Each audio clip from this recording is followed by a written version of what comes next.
Hello. We are excited to be back with First Fridays for OT Research for February. Today, we're talking about CVs and resumes, and just a little background on First Fridays for OT Research.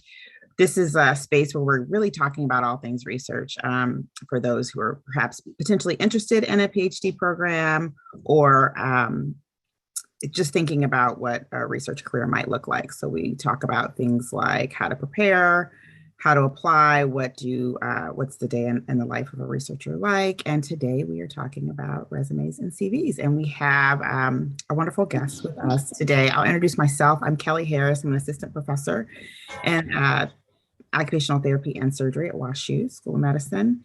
And Catherine Hoyt is my co-host. I'll let her introduce herself and then we'll jump to our guest.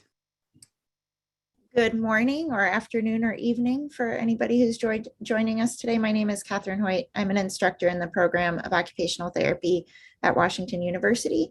And I do research primarily with little ones 0 to 3. And I'm excited to welcome Benny. Benny, would you like to introduce yourself a little bit before we get started? Yeah, hi. My name is Pinwei Chen, or call me Benny. I am an alumni from WashU's OT PhD program. I'm currently working as a postdoc at Shirley Ryan Ability Lab, as a project lead in one of the larger projects that work with Northwestern University and University of Chicago.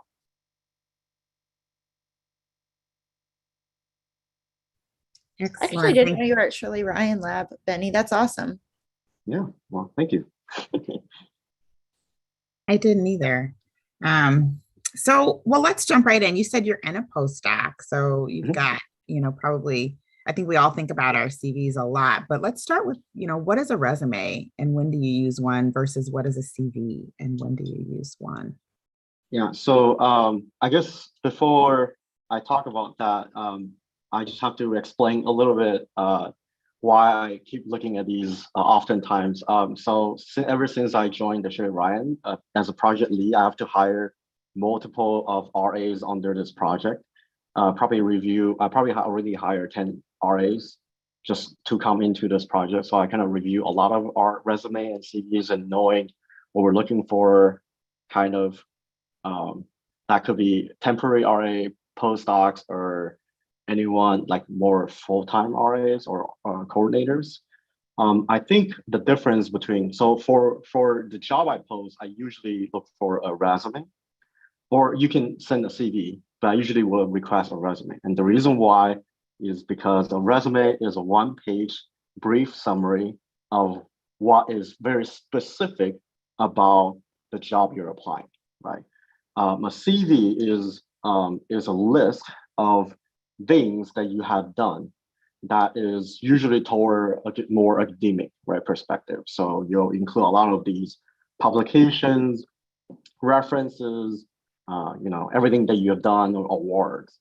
In comparison to resume, you will probably focus on, I know how to program R, I know how to run clinical trial, right? These are skills. And you probably will prioritize things differently, depends on the job you're applying. That made me think of something. Is there anything in particular when you're looking at a CV or a resume that you look for that you're like, oh, wow, this is a great one, or anything particular that stands out? Yeah, I think the most stands out ones are the one that hit the keyword immediately. Because if you can imagine, we will get hundreds of resume, right, or CV. If I ask a resume and they send me a CV, that's a deductive point because I'm looking for a resume, right? So you know, one page, brief summary. I'm looking for a keyword. Like for example, if I'm hiring for a research assistant working as in the inpatient rehabilitation scenario, for stroke patients, I'll look for anyone who is more patient, organized, understand scientific rigorous, and understand how to talk to elders or be very patient when they talking to patients. So I'm looking for those keywords and key experiences, right? So if you have listed them in your one-page summary for me, I will prioritize them for the interview. Right? That kind of makes sense. So it really depends on the job application. Oh, sorry. So like you just said, it depends on the job application a little bit. That I think that's a really good point to focus on making sure you have those keywords that align with the position. How would you recommend that people know what keywords they're supposed to have on there? Yeah, I think a lot of these other websites like Indeed or something, if you go on there, they will ask, there's a list of like an order that you have to do before you apply a job, right? I think the very first one was to make sure you Google your your job, the job they're looking for, what kind of company you're working with, what kind of work they're doing, right? Because what the employer was thinking was, can I find a candidate that comes in and I don't have to teach him anything and just immediately click and just do it, right? I don't have independent workers, right? If you so they're looking for those experiences that's very related to the current work, right? So that will be those keywords that you want to put into your resume.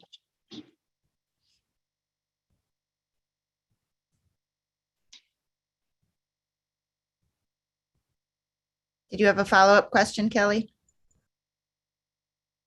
No, sorry, I thought you did. Go ahead. Oh no, you can go ahead.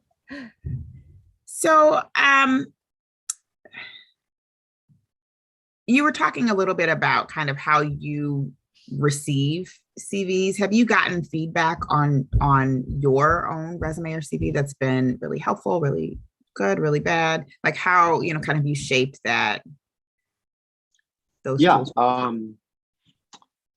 I think so. There are several things to avoid in the CV, right?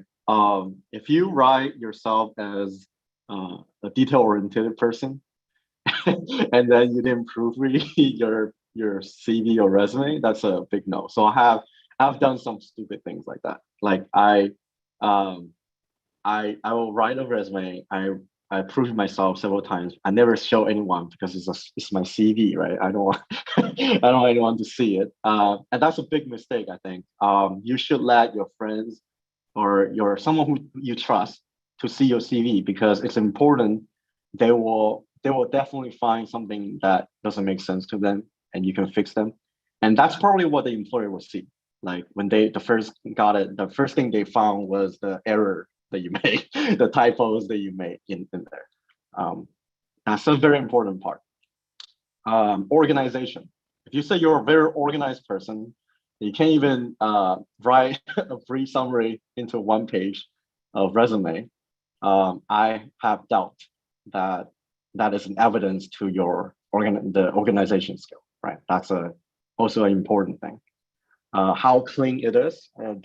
Since it's a first impression, it really depends on, right? So when they get the CV, the first impression is really important. If they're really like all over the place, not organized at all, I don't know where to find the information. That tells me a lot about the logic, like how you organize things, and may not serve you well if you have a really messy format. All these things are just little things that you just need to be careful with. Yeah, so what I hear you saying a couple of things, like, it's important what you put in it, but how you present it is just as important. And kind of it's how you're showcasing yourself, not just by the content, right, but by the documents themselves.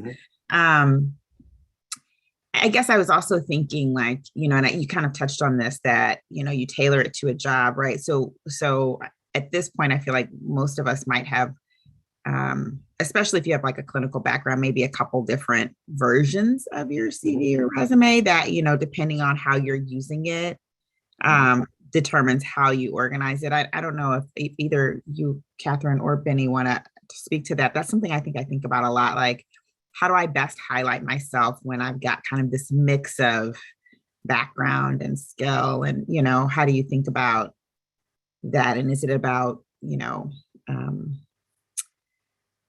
kind of just over time figuring out how to best present that best picture of yourself? Or what do you think?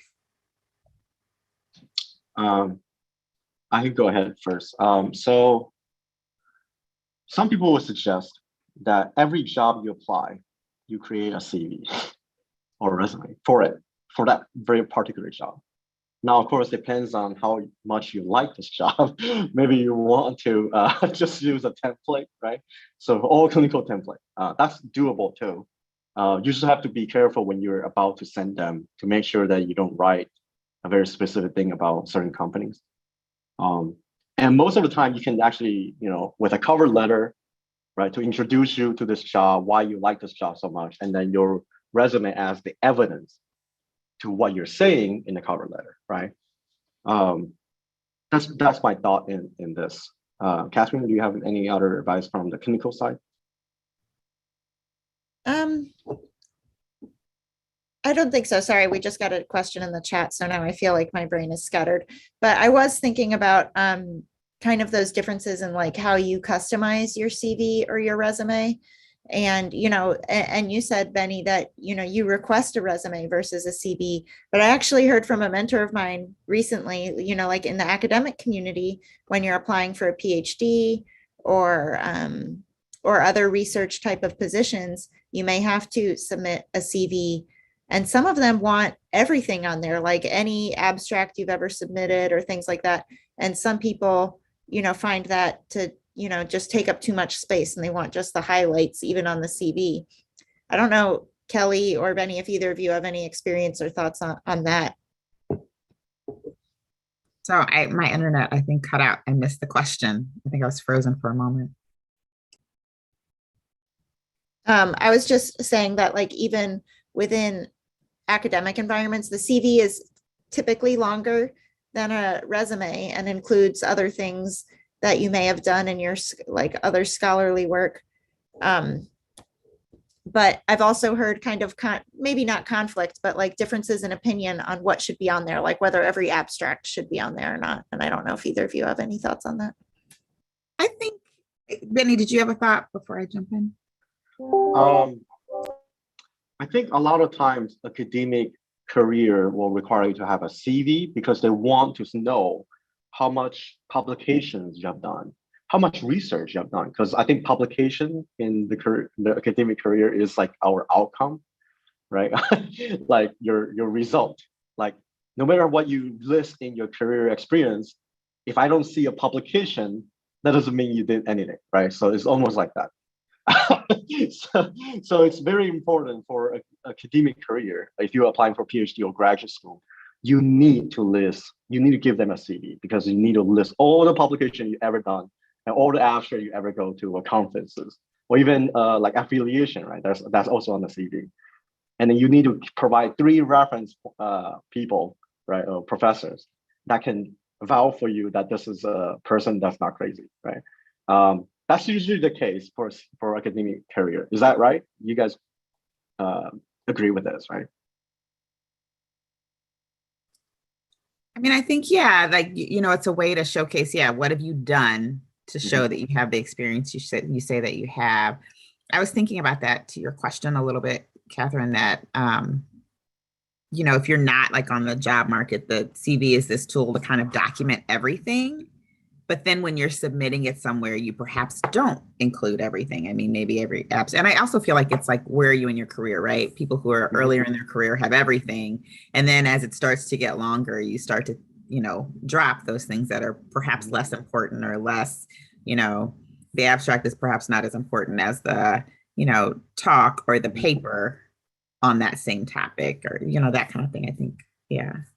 That led me to think, actually, maybe we should define what an abstract is for people that are applying to PhD programs and maybe haven't had much experience with publishing or scientific presenting. I don't know if Benny, if you want to give a brief summary on what those I'll try to. I'll try to. So an abstract is a poster. We're talking about a poster abstract, not just any abstract. A poster abstract is to a short summary, right, of your current ongoing research, usually a preliminary data, like something that you've done like halfway through or almost like close to finish, but you haven't like ready for an actual paper publication. you want to hear from someone else, your colleagues, right? You're in the field that, what do you think about this paper? Okay. And I think that's the purpose of the poster abstract. And what you do is you submit to a conference, usually an annual conference of some congress or some big organizations, and you will present them before COVID, present them in front of people and talk to people about it. Nowadays, it's all virtual. You record a video. It's kind of boring. You don't get to talk to people. People left like chat or something. But that's the abstract we're talking about. These are short summary. It's not actually a paper. So it's, I think if you value it in academic career, it will be a little less than a publication in a paper. But it is something, right? It's a proof that you have done something. Right? It is a proof. And I guess there's a difference between published and unpublished abstracts, right? And so we're talking about those that are published. Now, it depends on the field. Like, for example, some of the engineering field, if you actually publish in IEE, some of the conference have conference paper. Now, I always confused about like, what do you mean by conference paper? It's a 1 page, right? A short summary of your current work. And then they publish a paper. So there's a paper and there's a conference paper. So I guess in the engineering field, it's very blurry what is an abstract. But in OT field, it's very, I think it's very cut clear. Abstract is abstract, paper is paper, right?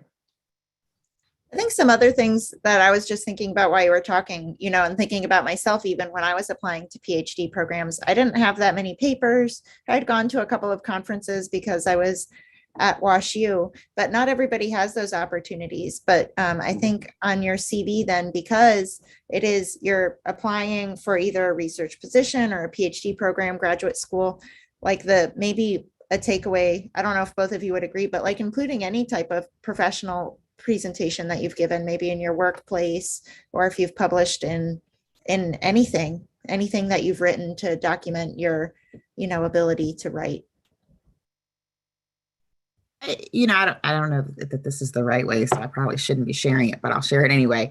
What I did, because I actually had, when I applied to the PhD program, I hadn't published, but I had a couple of pieces that came out of research experiences I had that were not published. And so for a while, I had a section on my CV that was like, unpublished manuscripts, but they were documents I was willing to share. So like I had to share copies of those as samples of my writing for my PhD application. And now I'll add the caveat that my PhD is in education. So it's a little bit different than applying to an OT program, an OT PhD. But yeah, so I think that's an important point, Catherine.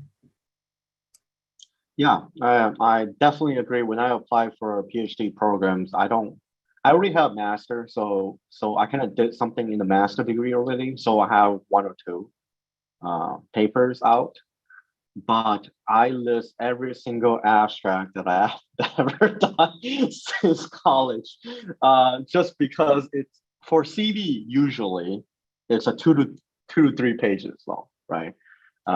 Because if you look at like some professor's CV, it's like 10 pages long. So to fill the space at the time, I will just list every single one of them. If you have ever won any award, list them on the CV as well. List them in the front, like right after your education, so they know. Because sometimes they will read just 1 page. Like if I'm reading a CV that's like 5 pages long. I'll just read the first page, and then I was like, oh, that's an impressive publication, and I didn't actually read into the publication. That's just trust that you probably have a lot of experience, and that's like just first glance of your CV. So make sure you have all the important things on the front.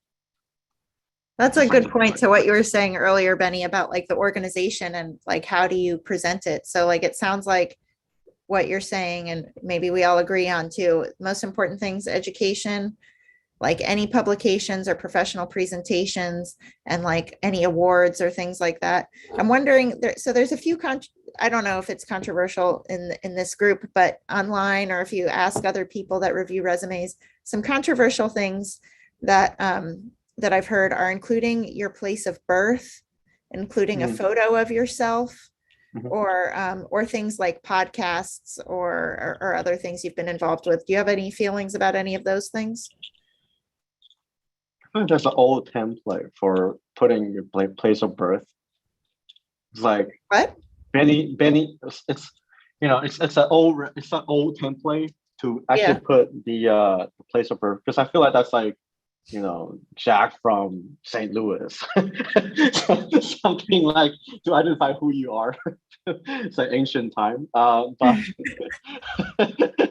but I feel like that is going to bias some of the reviewer, the HR team or the hiring team, because now they know who you are or where you're from. And besides, like these the modern time, we always Google people. Okay, so like there's no lie. If I find some really good candidate, I will Google them. If they have a published profile, Facebook or LinkedIn, I'll check them out just to see if they're not crazy. Just to make sure that this person is not like super crazy about something, that's gonna destroy the whole lab. So no matter what, we are kind of gonna know that person already. I don't think it's necessary to put the birthplace over there. Photos, same thing. I'm gonna Google the person anyway. So if you want to put, okay, so usually photo was used in the resume. I really rarely see anyone who put photos on CVs. If they put photos on resume, I feel like it's a waste of space, because I'll know what you look like eventually if you get an interview, if not Google. And that space could be used for something else, something important, like objectives. What's your objective of this job? I wanted to know that. So my opinion is no, don't put those on it. I think we have to also mention in this conversation, talking about things like birthplace and photographs, that, I've never, I think some CVs require birthplace, so I'll put that caveat first. But I think that if you're worried about bias going into any kind of interview situation, which many folks are, as a Black woman, that's something that's always on my mind, right? There's no way I'm putting a photo. And not to say that, like, yes, you're right, you can Google people, but if you're asking for my photo, or if people are looking for that, my question is why? What does my photo have to do with my ability to do this job, or and so I think thinking about that, and I think that's what I think about when I think about things like photos and even place of birth, right? I think depending, that can really be a place for bias. I'm not sure that I understand the importance of place of birth on a CV. Maybe one of you can enlighten me, like what, why is that necessary? So I guess that's, I agree with you, Benny. No. I third that. Sorry, Kelly. Yeah, some of the people actually put address, which I've seen putting address on the top, right, the header. I feel like it's also not necessary. I don't think the employer wants to know where you live, but email is fine, right? So some of the template has address in there. Don't put on them. Phone number, what do you guys think? Phone number should be on there, I think. Email and phone number, that's two. I mean, those have very, to me, concrete functions, right? Here's how you contact me. And I would love for you to be able to contact me, right? But yeah, where I live is also irrelevant. And I think there's actually a good body of research on address as a potential biasing factor when we think about CVs and resumes also. I think that might be another kind of like old school thing, like you were mentioning earlier, Benny, like they used to mail out, like we would mail our resume to a potential job and they would mail back a response. So, but we don't need that anymore. So why would I put it there? Yeah. Can I ask a quick question? Yeah. So I have two questions about like CV and resume. So yeah, my name is Daban Lim. I'm sorry, I couldn't introduce myself. Yeah. So I studied occupational therapy and I work at in South Korea. So sometimes we could join like variety of like field, not only for the rehab, because of my working place, like I'm doing some like a huge like project or something like that.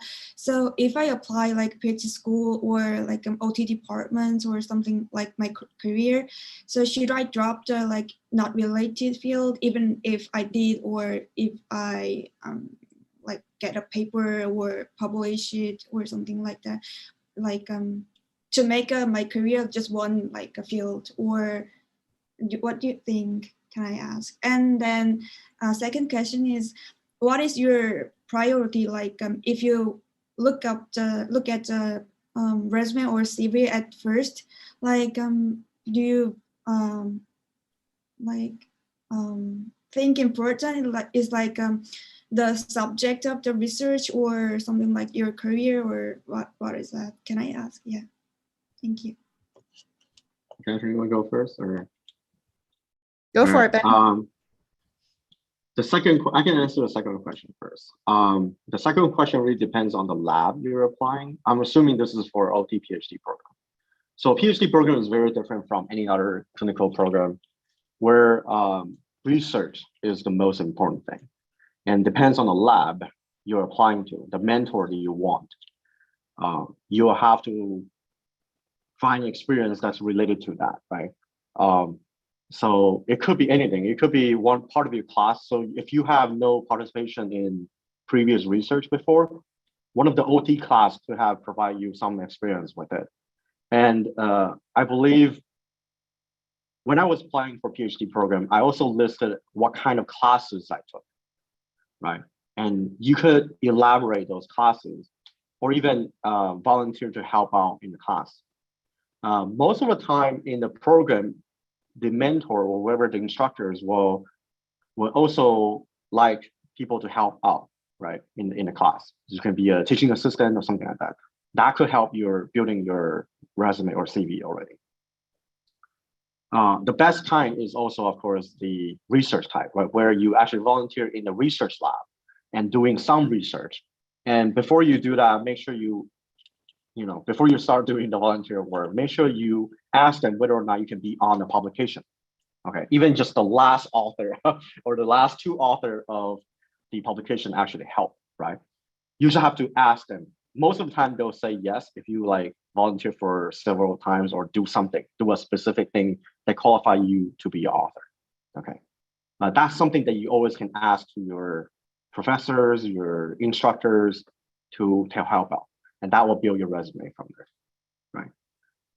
Catherine, you and Kelly want to, yeah. Yeah, I was going to jump in on the first question. And I think, when you're thinking about applying to a PhD program, you're submitting several documents, right? One of them might be like your personal statement. And the advice I was always given when because I had kind of experience in many different areas, was to think about what is like the narrative that I want to tell. So why is this experience important? It might not be related, but perhaps I developed some skill that I think is essential for this next step, or perhaps, so I think thinking about how you connect those things is more important than just specific, sticking to specific categories, right? I think it's important. So I agree with what Benny said, but I think also thinking about like, why does that make you, ready for this program in this moment? Or, and so what are those experiences? What's that role in your CV? Does that make sense? I think, thinking about what is the thread that connects them? What is the overall narrative? What is the story that you're telling about yourself? And applying to a PhD program, you have multiple places to touch on that, right? So if I'm reading a statement that explains it and then I see it in your CV, it's not going to be like, well, why is this here? This seems unrelated, right? Because you've given us the story about why it actually is. I don't know, Catherine, if you have anything to add. No, I thought that was really well said, Kelly. I agree with that. If you have any relevant experience, even if it's not the same research specific, thing, I think if you can tie it together, like you had experience in a lab, it doesn't even necessarily have to be a research skill. It could be you observed something that made you interested in research, or you had practice writing, or you had practice with presentations, or working collaboratively with people from different professions. I think there's creative ways to tie a lot of things together. That if you're having trouble with that, maybe talking to a mentor or a friend, or, you can email any of us, I think, right? And want to add on that as well. If you find yourself really lack of material to write in your CV, there's always a cover letter that you can boost it, right? It's one of the arguments, right? So if you don't have a really good CV, you must have a kick-ass cover letter that like explain very like passionate about why you are into this research. I think I was in that situation where I actually wrote a pretty good cover letter and touched some of the professors and let me into their research. And that was something that you probably can do as well, right? Just make sure your cover letter is good. Yeah, I think one of the things we were going to ask, but I think we've touched on it quite a bit, is kind of what kind of things would we recommend for folks who are either thinking about pursuing a PhD program or some kind of research coordinator position or something like that.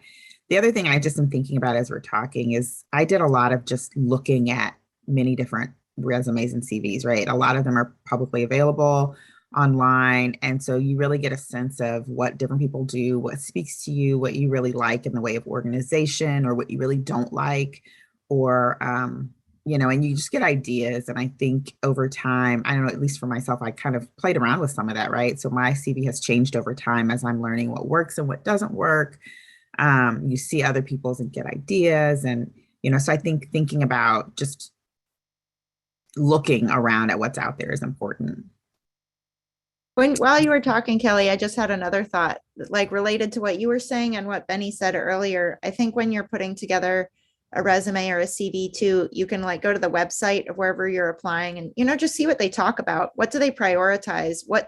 Does that place, that school or whatever location, what do they prioritize? And then you could organize your CV or your resume according to that, so that you're also prioritizing those same themes and ideas, and maybe using even some of the language that they use in their website, maybe in the mission or the vision, like picking out the words that they use, because if they've put them on their website as really important things, as prominent on the website or in their mission and vision, it's definitely something that is really important that they would prioritize.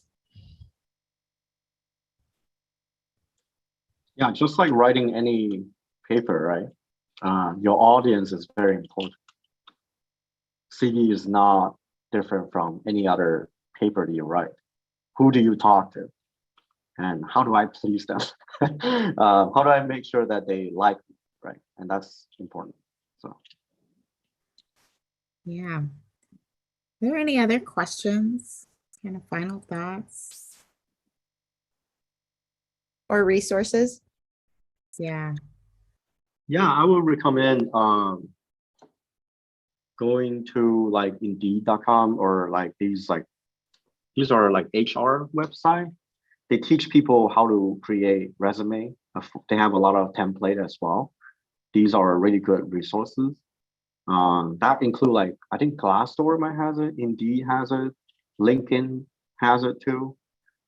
They teach you how to write cover letter. They teach you how to write a good resume or CV, even CV. So I would recommend those resources. There are some online service for helping you proofread, but I feel like if you're in a school, it's probably easier to find a writing center to prove your CV. That's a good tip. Yeah, I just threw in the chat to also think about asking your mentors for examples of letters they've written in the same way. Yeah. Yeah. If you like me, I like to connect people on LinkedIn for the job that I'm applying. So I will look for their employee, like whoever's in my colleague, my future colleagues. I'll contact with them and say, hey, what kind of job, what is it like there?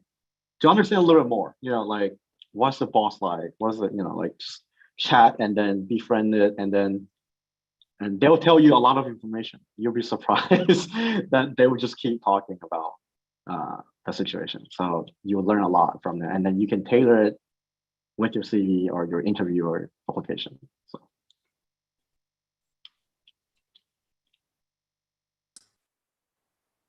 All right, any other thoughts?